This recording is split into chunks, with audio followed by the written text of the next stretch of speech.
Welcome to Dr. Kanta Butra's Public Awareness Series.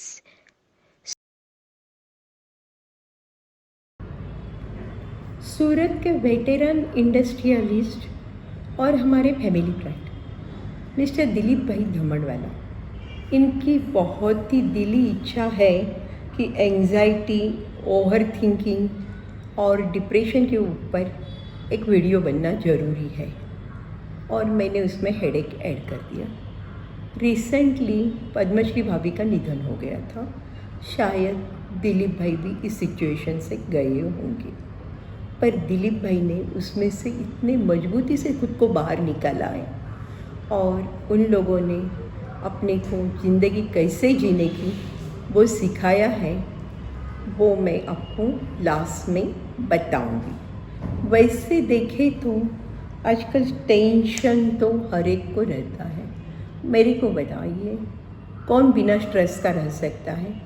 ये तो बड़ी बड़ी प्रॉब्लम है। मैं कभी डेथ हो गया, कभी डिवोर्स हो गया, कभी सेपरेशन हो गया, फाइनेंशियल लॉस हो गया, छोटे छोटे टेंशन, बच्चों की पढ़ाई का टेंशन रहता है बच्चों को, उनके मम्मीज़ को भी।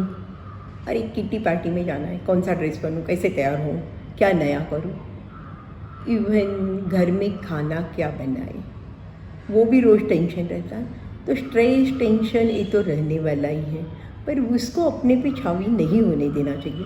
पर काफ़ी बार वो छावी हो जाता है तो क्या सिम्टम्स मिलते हैं? ऐसे तो देखने जाए तो बॉडी की एक भी सिस्टम ऐसे नहीं है कि जिसमें स्ट्रेस सिम्टम्स नहीं आते। किसी को बार बार पेशाब जाता है, किसी को धबकारे बढ़ जाते हैं, किसी को पेट में दुखता है, छाती में दुखता है, पर सबसे कॉमन जो रहता है वो है हेडेक। वैसे तो इन लोगों को भूख भी नहीं लगती, कोई चीज़ में मन भी नहीं लगता, नींद भी नहीं आती है। अब जो स्ट्रेस के कारण हेडेक होते हैं वो तो दोनों ही हेडेक हो सकते हैं। किसी को माइग्रेन होगा, माइग्रेन के बारे में तो आपको पता ही है। माइग्रेन में आधा सर दुखता है, लाइट अच्छी नहीं लगती, आवाज़ अच्छा नहीं लगता और खाना नहीं खाओ तो नींद नहीं हो जाता है, और तो वो हेडेक भी होता है। उसके सिवा टेंशन के कारण या स्ट्रेस के कारण जो दूसरे हेडेक होते हैं वो है muscle tension headache. Muscle tension headache में क्या होता है, पेशेंट को यहाँ पे दुखाव होता है, कहीं पे गर्दन में, इधर पीछे के भाग में, इधर शोल्डर्स में। वो पेशेंट यही बोलेगा, हाँ थोड़ा दबा दो, ठीक लगता है। उसके साथ किसी को बॉडी एक भी होता है, काम में मन नहीं लगता है, भूख नहीं लगती है। उनका जो हेडेक होता है बहुत एकदम ज़ोर से भी नहीं रहता। काफ़ी बार वो एक हाथ गोली ले भी लेते हैं, नहीं भी लेते हैं। मोस्टली लेडीज़ ऐसे ही बोलती हैं, मैं तो घर का पूरा काम कर रही हूँ, मेरे को इतना दुखाव होता है, फिर भी बाहर भी जाना है, ये भी करना है, मैं सब कुछ करती रहती हूँ, मैंने कुछ भी बंद नहीं किया है। और नींद नहीं आना, ये भी एक कॉमन सिम्टम्स है। अब मैं आपको एक लेडी की स्टोरी बताऊंगी। वो ऐसे ही मसल टेंशन हेडेक के लिए आई थी। बीच में उसको कभी माइग्रेन के भी अटैक आ जाते थे। मेरे साथ 3-4 महीने थी, उसके बीच में हम लोगों की जो बातें हुई थी उसके बारे में मैं आपको बता रही हूँ। तो उसका हेडेक तो दवाओं से काफ़ी कम था, पर काफ़ी बार बढ़ जाता था। एक कोविड के बाद में सोशलाइजेशन शुरू हुआ और उसकी फैमिली के बहुत सारे लोग सूरत में रहते थे और प्रोग्राम्स तो उनके चलते ही रहते थे। तो उसके हस्बैंड का कहना था कि जाना पड़ेगा। उसको लगता था मैं नहीं जाऊँ तो अच्छा है। मैंने उसको पूछा क्यों नहीं जाना है, तो वो बोलती थी मुझे लगता है कि वो लोग मुझे टोकते हैं, कभी बोलते तुमने कैसे कपड़े पहने, कैसे तैयार हुई, इसलिए मैं नहीं जाती। पर मैं कि तुम नहीं जाओगी तो लोग ज़्यादा बोलेंगे, तुम जाना शुरू करो। अगर रोज़ ऐसे ही जाओगी तो उन लोगों को ही तुम्हारी आदत हो जाएगी। और कभी कोई टोकता भी हो तो उनकी बात अगर सही हो तो वो पॉजिटिवली लेके अपने में चेंज लाने की कोशिश करो। और एक बात मैंने उसको बोला कि तुम जब जाती हो, जाने के पहले होमवर्क करके जाओ, कहाँ जा रही हो, क्या करना है, क्या नहीं करना है। वहाँ में से 2-4 जन ऐसे हैं कि जिनकी कोई चीज़ें तुम्हें अच्छी लगती है, उनकी जाके तारीफ़ करो। तुम अगर तारीफ़ करने जाओगी, पॉजिटिविटी के साथ जाओगी, तो नेक्स्ट टाइम वो लोग भी तुम्हारे लिए पॉजिटिविटी के साथ आएंगे। सो तारीफ़ करना बहुत ज़रूरी है। वो बोली पर मैंने तो आज तक कभी किसी की तारीफ़ ही नहीं की है। मैं कि पर करना तो पड़ेगा, करना ही चाहिए। फिर उसने बोला पर वो लोग मुझे ऐसे बोलते तो मैं उनकी क्यों तारीफ़ करूँ, लेकिन उनके अच्छे पॉइंट की तारीफ़ कर दो, तुम बुरे के बारे में मत बोलो और उनकी जो निगेटिव कमेंट्स है पॉजिटिवली लो। मैं तुम्हारे को मेरे बारे में ही बताती हूँ। मेरा एक्चुअली दिल्ली दूरदर्शन पे लेक्चर था, तब मेरे 4-5 फ्रेंड्स ने मेरे को लेक्चर के बारे में नहीं बोला, मेरे को यह बोला कि तुम्हारी साड़ी प्रॉपर नहीं थी सिचुएशन के लिए। मुझे उस टाइम शायद बुरा भी लगा होगा, पर बाद में मैंने सोचा नहीं, वो मेरे रियल फ्रेंड्स हैं और मेरे को आगे से कहीं पे ही जाना है, कोई भी प्रोग्राम में जाना है, तो उस हिसाब से थोड़ा ठीक ठाक तैयार होके जाना ज़रूरी है। मेरे बोलने के बारे में भी लोग बोलते थे कि आप बहुत फास्ट बोलते हो, हमें समझ में नहीं आता है। ठीक है, मैंने उस पर भी वर्कआउट किया। तो मेरे को लगता है निगेटिव पॉइंट कोई बोलते हैं तो उसको कट डाउन मत करो, आप उसको पॉजिटिवली लेने की कोशिश करो। अब समझो, आपके घर में आपके हस्बैंड वाइफ के बीच में या बच्चे के साथ या किसी के साथ एकदम तू मैं हो गई या बहुत बोलचाल हो रही है, आपको लग रहा है सिचुएशन शायद बिगड़ जाएगी, दोनों के टेम्परामेंट गर्म है, उस टाइम पे बेस्ट चीज़ है आप वहाँ से निकल जाओ। अगर आपने वो प्लेस छोड़ दिया तो थोड़ा सा बाहर घूम के भी आ गए, समझो आप कहीं नज़दीक में कोई कैंटीन है, को वहाँ पे जाके चाय भी पी ली, अकेले भी बैठ गए शांति से, तो काफ़ी बार आपका दिमाग रिलैक्स हो जाता है।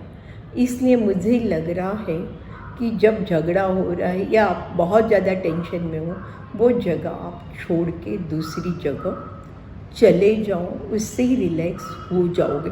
नहीं तो वही काफ़ी बार तो ऐसे हो जाता है, एटलीस्ट ये मेरा भी अनुभव है कि मैं थोड़ी सी घूम के आ जाती हूँ तो फिर घर में आने के बाद मैं भूल जाती हूँ कि हाँ ये बात पे बात हो रही है, और हम लोग आपस में अच्छे से बात करना भी शुरू कर देते हैं। फिर आप उस लेडी का और एक चीज़ थी, उस लेडी ने रिसेंटली घर बदली किया हुआ था। वो जो नए अपार्टमेंट में रहने आई थी, वहाँ पे उसकी कोई पहचान नहीं थी। वो 3 महीने से रह रही थी, पर ना उसने भी कोई पहचान करने की कोशिश की थी। तो मैंने उसको बोला, देख सबसे ज़्यादा ज़रूरी तो नेबर्स के साथ दोस्ती करनी है, वही अपने काम आते, उनके साथ ही आप कभी घर में ही रह रहे हो तो बात भी कर सकते हो, कभी सुख दुख की बातें नहीं भी करनी तो कोई बात नहीं, कोई हंस के अच्छी तरह से आप खुद के रिलैक्स होने की बातें भी कर सकते हो। वो बोली पर मेरे को खुद होके जाना अच्छा नहीं लगता। मैं कि देखो, वो एक बहुत अच्छी कुक थी और वो एक्चुअली होम कुकिंग करके केक्स पेस्ट्रीज भी लोगों को बेच रही थी। मैं कहा तू इतना सब अच्छे से कर रही है, तेरे नेबर्स को अच्छी पेस्ट्रीज बना के या कुछ थोड़ी सी गिफ्ट कर दे, वो लोग भी ऐसे ही आदान प्रदान शुरू हो गया तो तुम लोगों की दोस्ती हो जाएगी। तुम रोज़ नीचे उतरना शुरू करो, वो भी बहुत ज़रूरी है।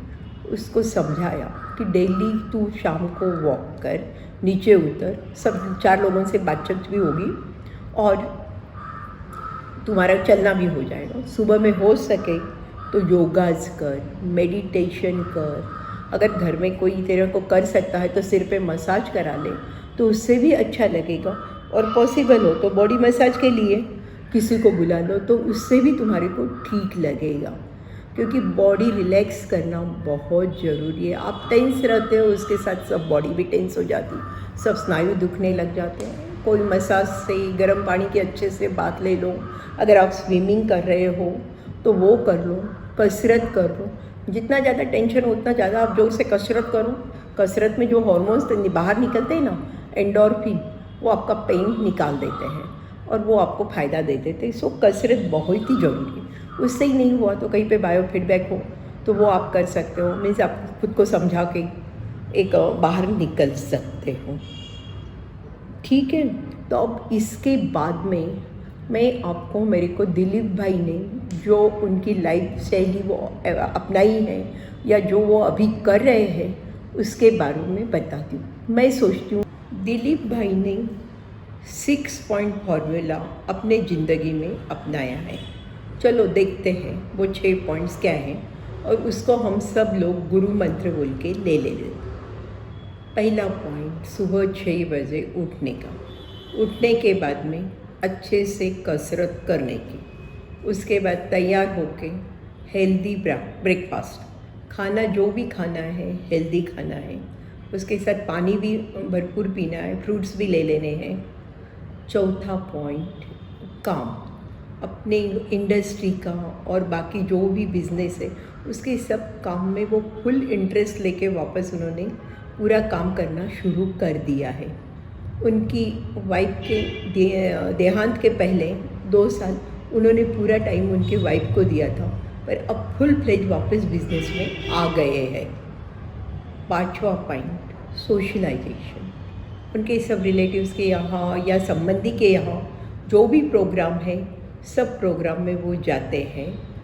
उनके इंडस्ट्री या व्यापार के साथ में जो भी सोशल प्रोग्राम्स होते हैं, मीटिंग्स होती है, सब में इंटरेस्ट लेके भाग लेते हैं।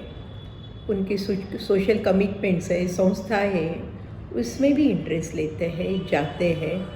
और सोशलाइजेशन उन्होंने अपना फुल फ्लेज चालू रखा है। उसके सिवा उनकी हॉबीज़ रीडिंग है, उनको पॉलिटिक्स में ज़्यादा इंटरेस्ट है तो उसके बारे में पढ़ते रहते हैं।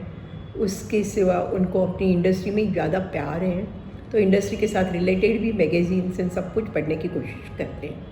नेचुरल है, आप इतना सारा काम करोगे तो रात को नींद अच्छी आ जाएगी। तो 6 पॉइंट अच्छी नींद लेनी है। ये 6 पॉइंट के साथ में मैं एक 7वां पॉइंट ऐड कर रही हूँ, और वो है आप बीच में ब्रेक ले लो तो आपको थोड़ा रिजुविनेट हो जाओगे, चेंज मिल जाएगा। सो धन्यवाद दिलीप भाई, और आप सब लोगों को भी थैंक यू।